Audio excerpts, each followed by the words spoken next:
Composing Gloves here, and I got a question about how to sort of manipulate the almond break in more ways, because they wanted some more breakcore stuff. So I was like, okay, man, bro, I'll totally do that. So we're going to look at the almond break.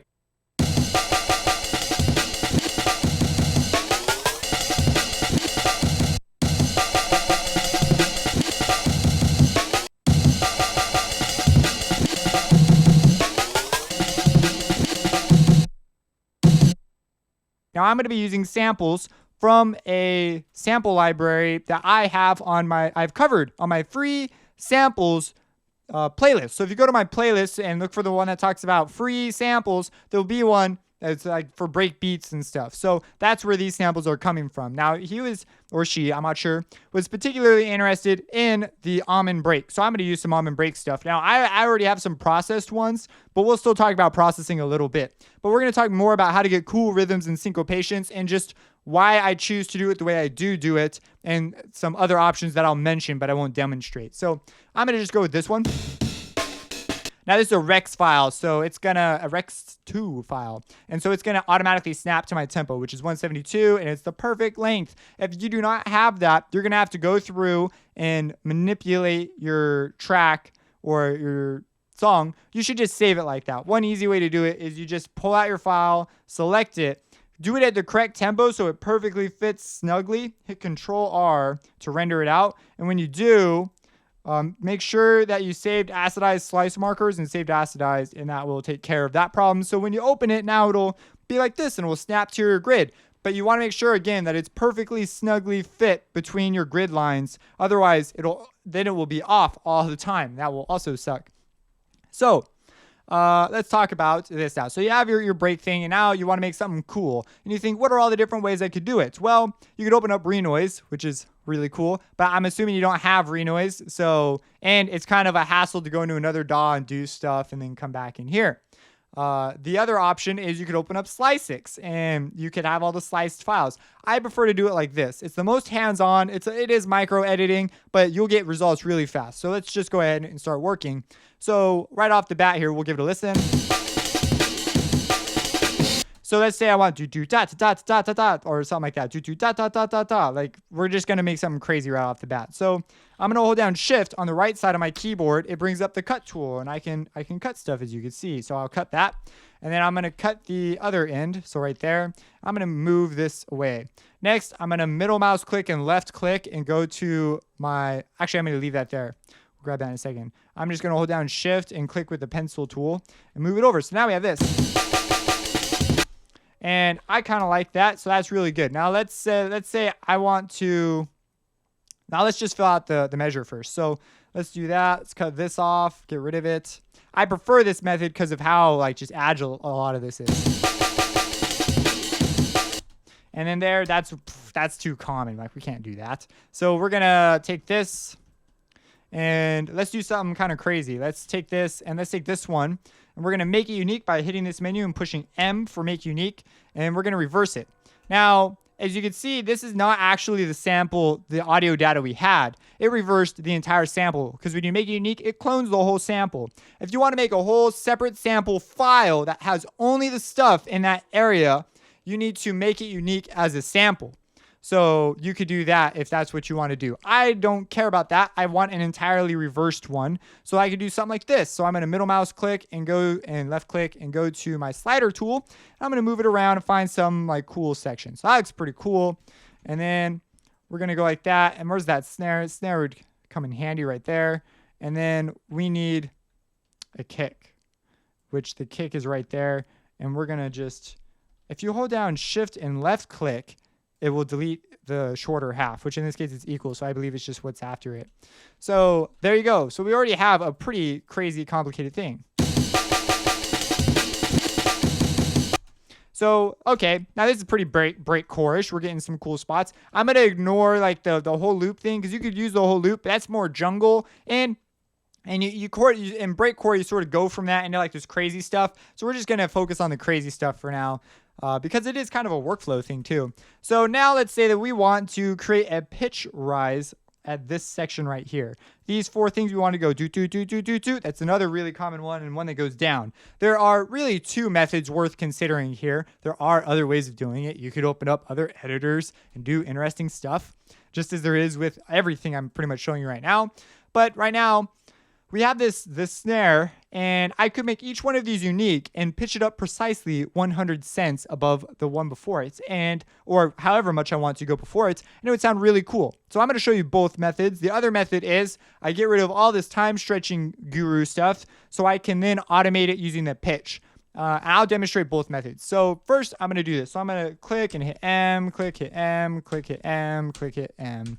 That makes them all unique. So now they're all unique. And here I can do a pre-rendered thing. So this is not real time. And this has a very different sound because of it. And you could choose from all these different algorithms. We're going to ignore that for now. So I'm going to go up to 300 cents. I'm going to take this one up to 400 cents. I'm going to take this one up to 500. And I'm going to take this one up to 7. Because we're making breakcore, dude. You can't do normal crap. And so you end up with something that sounds like this. So in context, it's kind of a cool moment. Now let's say that what's the other method? So let's say that we didn't have this. So it'd be like, put it over here. Yeah. And it's also really handy because now you got to also kind of remember that these are separate files. So you may consider color coding them, or maybe putting them on a separate track, like individual samples track, like we'd name it unique. All unique, or something along those lines. That way you know that every sample on this one is unique from the other ones, because it's an important thing. It comes in handy all the time depending on which one you want to grab, because it's not always a good idea, because if you accidentally just make things unique unnecessarily or whatever, and FO will also tell you about that, but it'll just come in handy. I'm having trouble citing a specific situation, but I seem to be running across stuff where that I think it would be a useful thing to know. So here we have, now let's do the other method. So let's grab that snare one more time. And instead of cloning it or making something new, we are instead going to shrink the waveform in real time. This has an advantage as it's much easier to do in batch settings, but you must have them, if you're going to do this, you must have them as separate chops. So you see how they are each separate, like it's a separate clip, and this is a separate clip. And so that's important, because what's going to happen is these waveforms are going to shrink, and they need to shrink in time. So as they squeeze together, if they are part of one waveform, I'll show you the problems, because it's getting a little complicated with me trying to say it like this. Now, we're going to need to, if I automate the pitch right now, so if I bring up the correct one, and we want our pitch bend range to go up to probably about like 9 or something. This is like how far the pitch bend will pitch bend. So we're going to automate this. You just hit A once that menu appears to bring up an automation clip. And what I'll do is we're going to pitch bend up. So this is already at the correct values. So I want them to start at that value and end at that value. So I'm not going to touch those values. And I selected the area to make an automation clip exactly this long. Next, I want to go like this. So it's going to go up, up, up, up, up, and then boom, back to where it normally was. Because remember, this automation clip, unique files are linked together. So shrinking these files will shrink all the other files. In this case, it's not a big deal because they're going to get shorter, so they won't ever overlap with each other. Now, you notice it's not working, though. What's the problem with this? Well, the problem is I have these settings right here. You know what I just realized? I need to make this unique because I need to undo these settings. So I'm going to get rid of this. I'm going to make this unique, make unique. That way, whatever I do with this one, it'll be separate from the others. And see if, now when I automated it though, when I played it, you saw nothing changed. That's because of these time settings. So you need these to go back to default. Just middle mouse click them, and they're back at default. And you see the waveform changes. It's back to its original tempo. That's what the markers do, is they'll manipulate these settings so that they fit right in your project. So, okay, what we need to do now is you can see we have this little bit of whatever it is at the beginning. We don't want that. So we're going to alt click. Oh, we're going to select them all. We're going to alt click and get rid of that. Now I accidentally made that one long, so I'm going to do this one by itself. And then I'm going to move them all up, alt click to correct. Now obviously when I'm doing this, I'm moving way faster because I'm not explaining everything that I'm doing. And then, okay, so we have this. And now if we create that automation clip with the pitch, create automation clip, go like that. And you see how it shrinks? So that's really great. If you did something like this, like you're going to have issues because the whole thing's going to shrink. It's kind of interesting that it's not doing that right now. But anyways, those are the two methods. So you could do that method or you could do the individual, and you can see they do sound super different. That's because the playhead went to the beginning of the track. If you're wondering where'd that sound come from, that's where it came from. See, when there's nothing at the end, it'll go back to the beginning. So that's that. So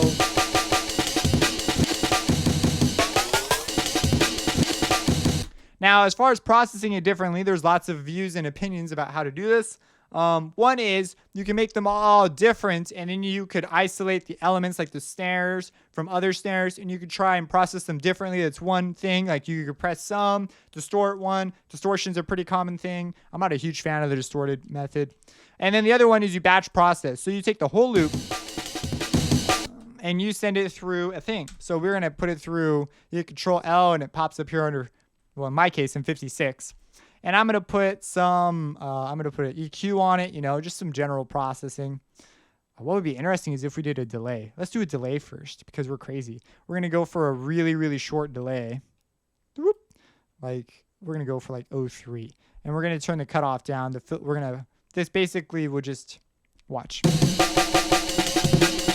That sounds like, you see how that sounds? Now if we change it, the delay length, by holding down Control, you get really fine adjustment. If we go again. So you just get a whole load of sounds out. So delay is kind of cool, so we'll do that because, it's pretty okay for this drum loop because it's such a famous drum loop that you can do pretty out there stuff to it. Next, we'll distort it. Why not?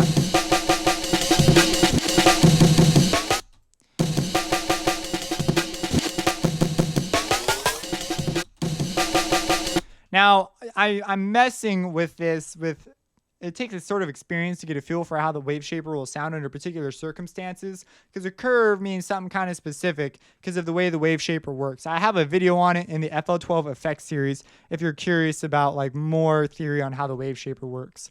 The next one is we are going to open up, why not, a multiband compressor. Obviously, I'm doing the batch processing. If you want to do the individual elements thing, then you can go for it on your own time. So next, we'll do some compression. We'll bring down the mids, pump up the way it hits it. We'll compress them quite severely, actually, and then we'll pump up them in post. So you'll hear stuff like that all the time too. Like they'll just be really obscene compression envelopes on stuff, multi-band compression, stuff like that. So they'll try and maybe get to the kick like this too.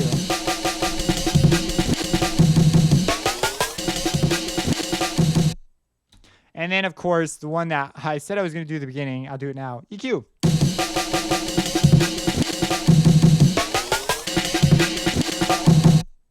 Now, some of these have been made unique, so they're not going here. So I'd have to send them all to this if I want the same processing.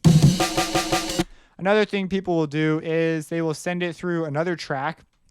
So they'll go out this one, and then they'll go out their master. And then this track will be brought down in level. And then it will be like an obscenely compressed parallel compression or maybe super distorted version. So we'll just do like some crazy distortion. So with that, it sounds, it's not going there. We will rock you. I didn't clone the audio, so it's like, if I mute this, it doesn't get to here. If I mute this, and it goes to here, I don't want to hear the original audio, though. I'm not going to sweat about it right now. But anyways, any sort of stuff like this where you do something crazy on one and then you start out at 0 and you mix it into taste so that you get that edge, like the distorted edge, but it's not overwhelming. This is a very common thing, stuff like this. So a lot of people will actually accomplish the distortion with a compressor, which I personally way prefer wave shapers.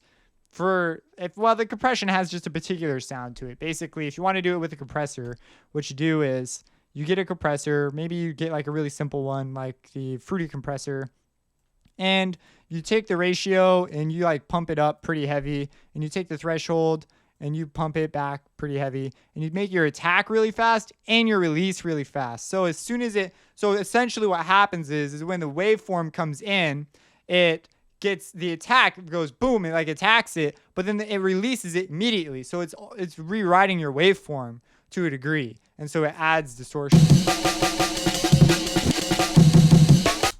Now we'll bring the threshold up. So you see, that's kind of, you get that different. If you have a fancy compressor, you will get different sounds because you have a little more control over the relationship.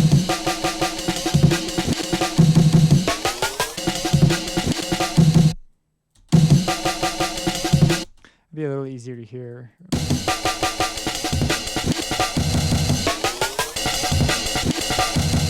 So anyways, you can hear it too. So actually that's something, I think this is a more common as far as it being used on the almond break. This is an older school method. So so this is sort of a more common thing, I guess. But anyways, I prefer this is all right too. It's whatever. Maybe you do both. We're getting really crazy now.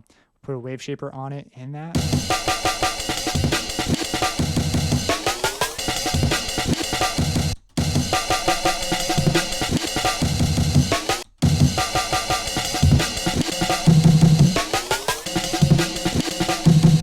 So anyways, as you can see, you can augment the sound very easily. You can do whatever you want, and you can make some really cool rhythms. So again, quick review of the shortcuts. Middle mouse click, left click brings up this menu.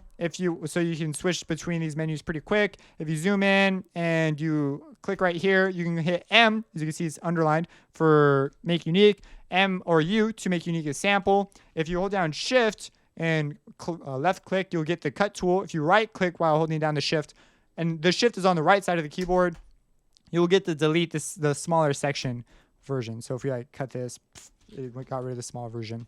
And if you want to know how to do multiple undos, because some of you guys, I don't know, maybe you don't know that, you Control Alt Z. It's not Control Shift Z. Like I believe it's Control Shift Z in Photoshop, but not here. It's Control Alt Z. Maybe it is Control Alt Z in Photoshop. I can't remember. But anyways, that's that. If you have any questions, let me know. Subscribe.